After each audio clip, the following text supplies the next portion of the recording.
Hey guys, welcome back to my channel. My name is Trina if you are new here, and this channel is all about giving you the confidence to show up on video, and more specifically YouTube, because today we're going to talk about what you should do on your YouTube channel to make it better. So many times I talk about things that you can do, but I don't give enough real world examples, and I totally understand that. So I've taken a lot of your requests and your advice, and today I'm going to walk through 3 different YouTube channels. These are students of mine currently going through my program, Video Strategy Academy. So that's why they're getting this in-depth review on this video. Now, before we dig into these channels and these examples, if you are interested in getting into my program, Video Strategy Academy, and having the chance for me to review your channel, make sure you click the link below to get on the Video Strategy Academy waitlist. Being on that waitlist gives you the first opportunity to get inside of my program and also receive special pricing as well. So these 3 channels that I'm about to walk through are all under 500 subscribers, so they are small channels. So let's dig in, and if this is a series you would like to see here more often on my channel, leave the comment more reviews please, and I'll make sure to incorporate more videos like this into my content plan. So the first channel up is Tiffany, and Tiffany, as you can see, is an accountant, and she has a beautiful channel banner on her channel. What I would recommend for her channel banner though is moving this text over to the middle. Channel banners are a little bit tricky, especially when you're trying to figure out the dimension for all the different platforms like mobile device, iPads, laptops, and desktops, and TVs. So I suggest keeping all of your information in the middle so it shows up no matter what platform you're on. This probably is being cut off a bit on mobile devices, and I can't even read what this says because of the link right here. So keep all of your important information right here in the middle of your banner. A couple other tips about your channel banner. I would zoom in just a little bit more on yourself. Like, this channel icon is great zoomed in on you because we can really see your eyes. I would suggest maybe just a little bit closer here. And as far as text on your channel banner, I think it's great to have your business here, Bask in Accounting, but instead of for creative entrepreneurs, can you tell me, like, what am I going to get out of watching your videos? If I want to hit the subscribe button, what are you going to provide for me? Remember, we are all selfish people and we want to know what you're going to do for us, unfortunately. So could you say something like helping you learn your numbers? Or since you're talking about a lot of tax deduction here, maybe you say something like getting your taxes understood or understanding your taxes, something that your content is really going to focus on. So something for me, my channel is all about giving you the confidence to show up on video. All right, so people know they can come to my channel to get confident about video. So what can you propose to us here on that channel banner that's really gonna push me over the edge to click subscribe? Now, Tiffany is a newer channel, but I would definitely update your homepage here. So the way to update your homepage is you're gonna go to this blue button on your homepage that says customize channel, and that's gonna give you the features to make changes here on your homepage. What I would suggest featuring on your homepage is some bingeable playlists. Now again, we know Tiffany is very new. She only has about 9 videos, but we can see there is a theme here. Home office deduction workshop, home office deduction workshop. Maybe we can put this into a playlist of 2 videos that says everything you need to know about home office deductions. That way, if that's on your homepage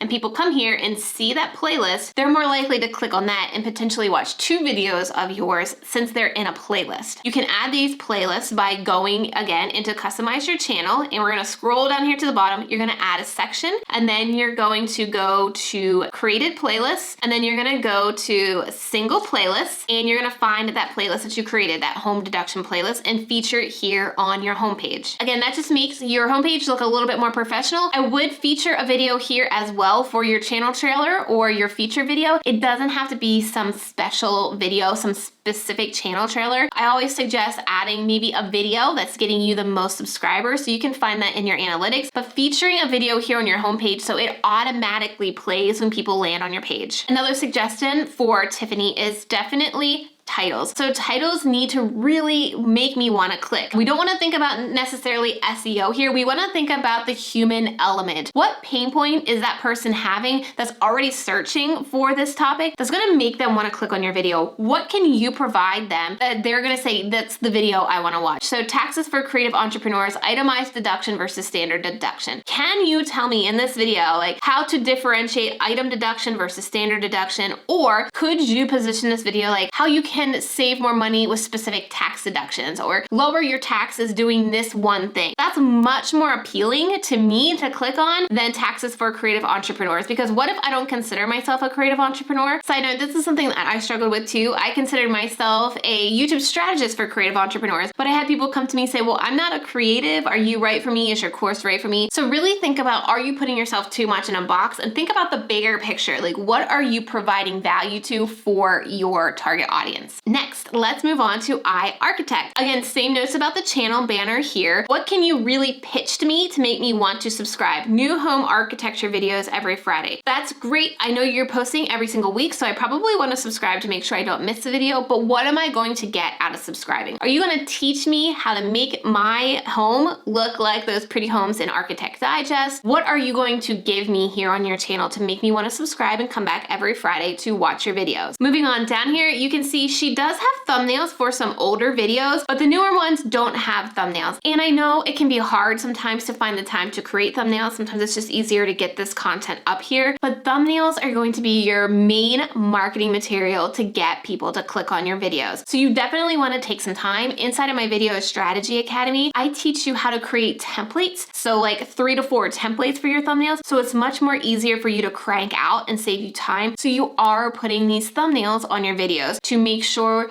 people are going to click on your video. Some things to always have on your thumbnail is a photo of you. So she's doing it great. She has a photo of herself, but I would also incorporate some kind of bright color. Remember, people are looking at YouTube on a white background or a black background. So how can you make your thumbnail pop? So bright colors, like maybe an orange, maybe blue. We use pink. You also want to make sure you have very minimal text. So like 3 to 5 words that are going to grab people's attention. Those words on your thumbnail should really tie into the title as well. Now, if we look at her channel, she does have some playlists to feature here on her homepage. But you can see there's some big playlists here. So 80, 20, 27 videos. I suggest having around 3 to 5 videos in a playlist so that you can entice people to watch one video after another. Once you have some playlists set up, definitely feature them here on your homepage and break them up a bit so that there's some breathing room here on your page so it just doesn't look like video after video after video. So something that we do here on my channel, we have vertical playlists versus horizontal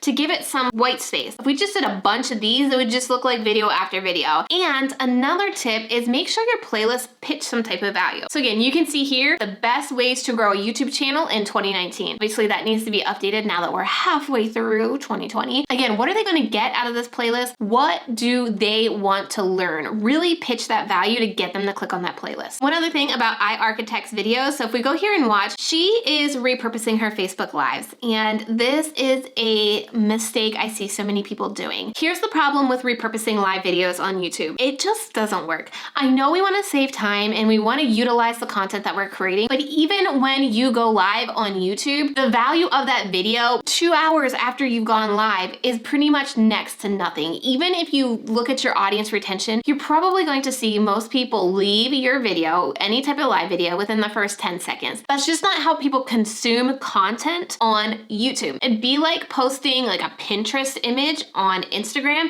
It wouldn't really fit. People wouldn't really get it. It wouldn't really engage people. So what I suggest doing is focus on creating YouTube specific videos and then taking that video and repurposing it on Facebook. So what I do with all my videos when I'm shooting this YouTube version right now, and at the end I will have a YouTube call to action, and then I will shoot a different ending that'll be a Facebook call to action. So like this page, leave me a comment below, and I will also do an Instagram TV ending as well. So when we're editing it, we can just splice in those endings to make it look more specific to the platform, and I'm maximizing the time I'm spending creating this one video and using it on as many places as possible. So I want you to kind of reset your mindset. Instead of thinking about taking your lives and repurposing them, take your YouTube video and repurpose them on Facebook, because YouTube is searchable and Facebook isn't. And that's why it's so important to focus on YouTube content as opposed to Facebook Live. Now, this third YouTube channel is a little bit different. She is focused on selling a product. And so the first thing, again, when I come to this channel, I'm looking at the channel banner. I would suggest possibly putting your actual business name here. Your brand message just kind of seems like it's incomplete. It feels like it's a filler. Maybe you put a template here. I know they didn't. I know what they're going with because I know them. They're a student inside of Video Strategy Academy. But again, I would just put your business name here or your name here right on top, even if it's your channel name. And then maybe just rephrasing this in a way that gives value. Like, are you going to make sure that they have the coolest water bottles around, or your business will have the best swag? However you want to propose that value, like what's your unique position here? They do have a couple videos here, so even if we go here to videos, you can see a couple, and some of them do have quite a few views here. Now, when it comes to videos for a product business, think about what problem is your product solving, and then talk about that and incorporate your product into that video. Instead of just branded swag as gifts for remote staff and customers, is that what your audience is going to YouTube to search for? Maybe they're looking for unique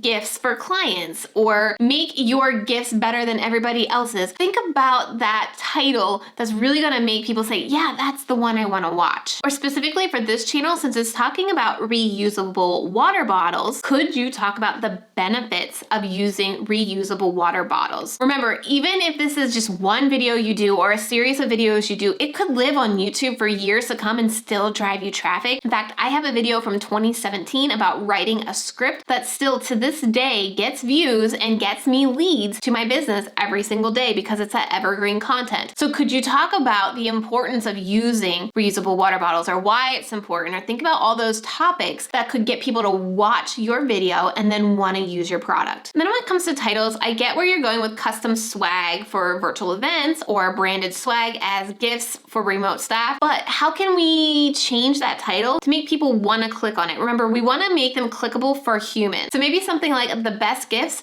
to let your employees know you care, or the best gifts to show your employees appreciation. Something like that, a little bit more clickable than just branded swag as gifts for remote staff and customers. Now, I do have a checklist on everything to go through to make sure your YouTube channel is all set up for success. If you want to grab my YouTube launch roadmap, I'm going to link to it right now on your screen. It's also going to be in the description box below. So make sure you grab it. It's going to go through all of these things that I talked about here today and help you get started on the right foot here on YouTube. And then once you download that checklist, make sure you watch this video that's on your screen right now, because it's going to walk you through everything step by step to get started on YouTube. So click that video and I will see you over there.